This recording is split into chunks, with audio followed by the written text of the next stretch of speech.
Oi, meu nome é Lê, eu sou um homem trans e eu sou preto.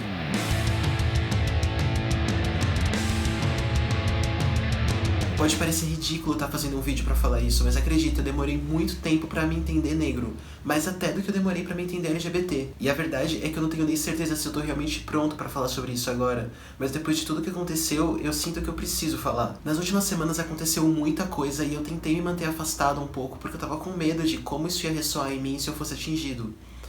Essa semana eu fui atingido e ressoou muito mal.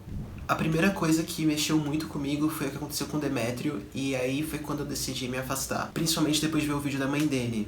Eu faço parte dos 85,7% dos homens trans que já pensaram em suicídio. E o principal motivo para eu nunca ter realmente tentado fazer nada foi pensar em como a minha mãe ficaria. Então, ver uma mãe preta chorando a perda de seu filho trans para depressão foi muito complicado para mim. E eu decidi reprimir isso. Mas eu reprimi no lugar onde já tinha a morte de muitos meninos pretos. E eu continuei reprimindo mais e mais coisas em cima disso até agora. Eu nunca falei muito sobre ser preto porque nunca me deixaram ser preto. Algumas mulheres pretas com quem eu já me relacionei diziam que a gente estava numa relação interracial. Outras foram questionadas por amigas porque elas estavam se relacionando com uma pessoa branca. E uma das primeiras vezes que eu me disse preto, eu ouvi que a cada semana eu inventava uma coisa nova que eu era. Em outros momentos em que eu me disse preto, eu ouvi: ah, mas você nem é tão negro assim. E quando você não tem essa consciência, você não consegue entender que o que acontece com você, na verdade, é racismo. E parece que é tudo culpa sua. O fato de ninguém querer ficar comigo na escola e na faculdade, de eu nunca ser realmente elogiado e de eu sentir que eu sou jogado de canto, é porque eu era feio. A minha mãe insistindo pra eu não sair de casa de boné, de eu estar sempre arrumado e não ficar de qualquer jeito, porque ela pega no meu pé. Ela não entende o que tá acontecendo. A minha insegurança pra falar qualquer coisa e pra sustentar as minhas opiniões.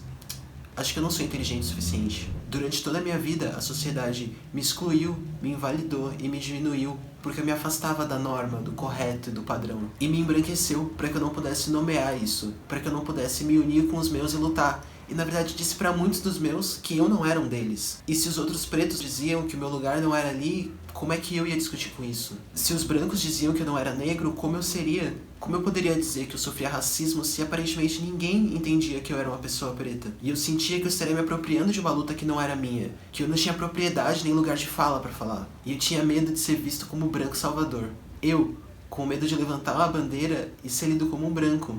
É bizarro ver como a minha socialização me fez tão inseguro que eu só consegui me reconhecer quanto preto quando as outras pessoas à minha volta também me reconheceram assim. A minha opinião foi sempre tão desconsiderada que eu não consegui levá-la em consideração nem quando eu tava falando da minha vida e da minha identidade. Mesmo eu dizendo há anos que não era branco, eu não conseguia me dizer preto, eu não conseguia encontrar um lugar pra mim. E eu fiquei só nesse limbo identitário. Eu precisei ouvir dos meus amigos que eu era preto. Eu precisei que uma pessoa preta me chamasse de pretinho pra eu sentir que eu não tava invadindo, que eu era bem-vindo naquele espaço, no meu próprio espaço. E uma vez que eu criei essa consciência, eu percebi como isso é conveniente pra sociedade racista. Se eu não tivesse conhecido as pessoas certas, talvez eu nunca me assumiria enquanto preto, talvez eu nunca fosse estudar o racismo a fundo e eu não ia levantar essas questões, eu não ia me apropriar dessa causa. Óbvio que eu sempre tive muito interesse, mas eu sentia que eu não podia me apropriar da causa porque eu não tinha lugar de fala, eu não tinha propriedade pra falar sobre essa vivência. E assim a história de um preto se apagava a cada dia que era escrita. Estudando, eu descobri que o Brasil passou por um processo de branqueamento consciente, que começou com o estupro das mulheres pretas escravizadas, com o objetivo de deixar a população cada vez mais clara. Hoje, esse processo se escancara